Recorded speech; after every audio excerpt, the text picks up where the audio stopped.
Hello YouTubers, welcome back. This is part 6 I think, or 7, I don't remember. It's been a brutal week for me with work. You know, 4-day work weeks tend to suck. But anyway, I have managed to paint the chassis. It's I used the nickel, as I said. I polished up the cans here, painted the stripped and painted the transformer top. I probably should have done the side, you know, now that I think about it, but that would have, of course, required me to take it out.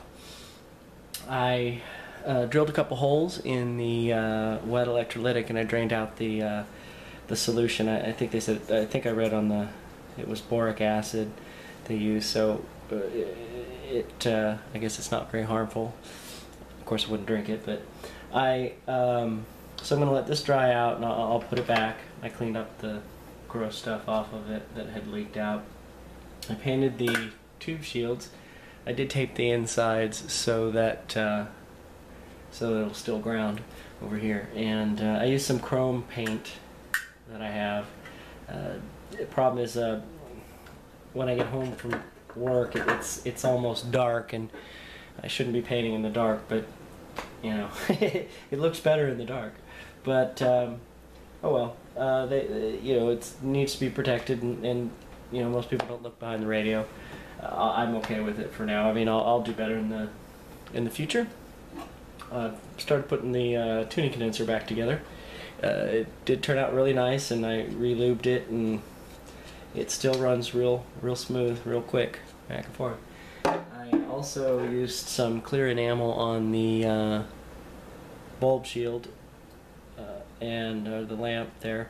I just was nice and impressed by how well that cleaned up. So since you can see it from the back, I thought it might look nice if it was a little shiny. And there's that little brass piece there. So that worked out pretty well. And what else is going on around here? I went ahead and I cleaned out the tube sockets, and I also bent the pin back. I just wanted to make sure all the pins were okay. I glued the tubes. I did get the correct glass super glue, and I went ahead and I kind of spot glued the 42 and the 80. I guess I will find out how well or how long that'll last on my own there. So one of the things I came across was I went through and I started testing some of the resistors. They were, you know, all within tolerance, pretty close actually. I was pretty impressed. Only one of them was out of whack, and it's this 1.5 mega ohm resistor right here. On these old ones you read body color and then the dot, so bed, body, and dot. And so this is 1.5 mega ohm. It goes over, actually goes to this block, terminal block here that was put in, I'm assuming, at the factory. It doesn't show up on the schematic, and curiously enough, this mica capacitor here, or yeah, this little, where is it? Okay, I'm gonna make you all throw up here. And we're back to my little focusing issue. Alright, so now that I've bounced you all over the place, there it is. It's blurry, but there it goes.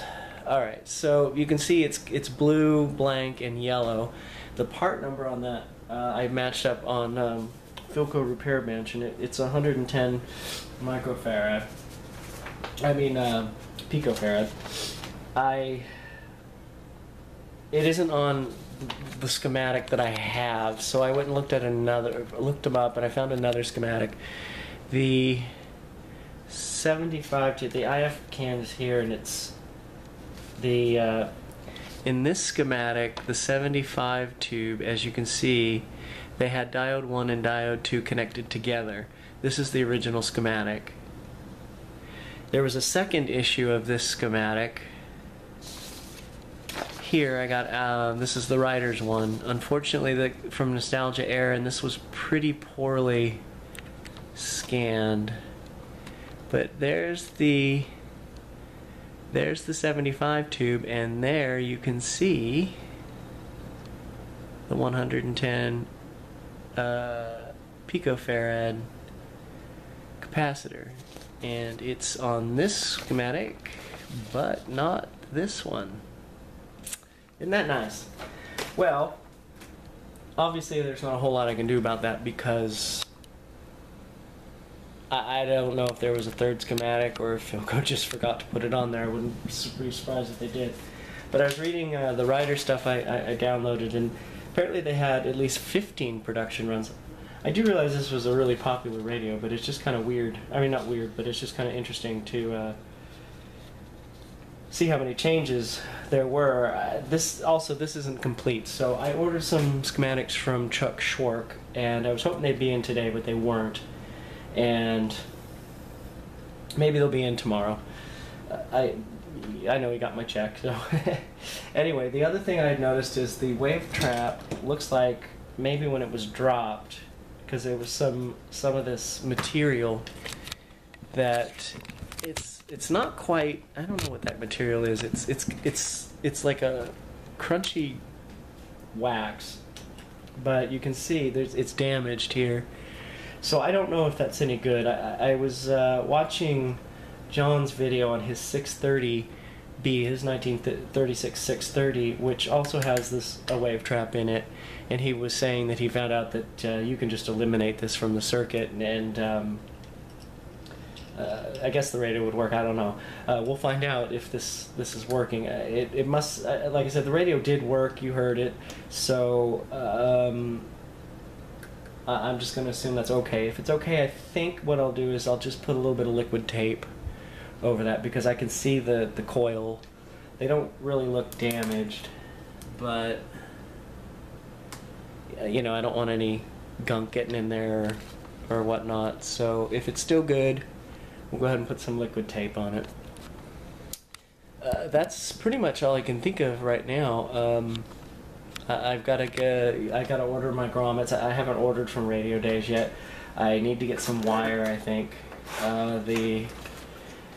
The grid wire is really brittle. It's broken off. It's also broken, of course, right here where it meets the can, so it's shorting no matter what. And so I got to take this can off. I'm a little uneasy about doing that because, you know, some people freak out because, you know, you probably can't get the coils, and if you break a wire and you can't fix it, then that's the end of your radio. Or you have parts for the next time. Anyway, so I'm gonna take this off. I watched John's video again and saw how he did it. You know, pinching. I got a pinch from the bottom. I think this one was going to be okay to take off. It was one of these two. When I looked underneath, there was like a Bakelite block in the way. But there's no grid wire on here, so I don't have to worry about taking that off. Just this one, and I'll replace this grid wire. I have some yellow wire. Oh, you can't see that. I'll replace this one. I have some yellow wire, but I don't know if I have enough for the lamp and both these grids, so I may have to order some. I guess I would order the 18 gauge radio, not 18 gauge. I'm sorry, 22 gauge. Radio Attic has. I didn't realize Radio Attic had some. They have pushback wire, which this stuff actually is not. But I may look into that because the 20 is the AWG 20 is just not, or 20 gauge is, I think, a little bit thick. But anyway, we'll see. As long as it's consistent, I guess it'll be fine. And thanks for listening, and I'll put an update in a couple of days. Oh, and I just wanted to say, bear with me. I know, you know, I'm new at this and with the videos. I rewatched my videos, and I realized that in so many places I said things that were so incorrect. I called the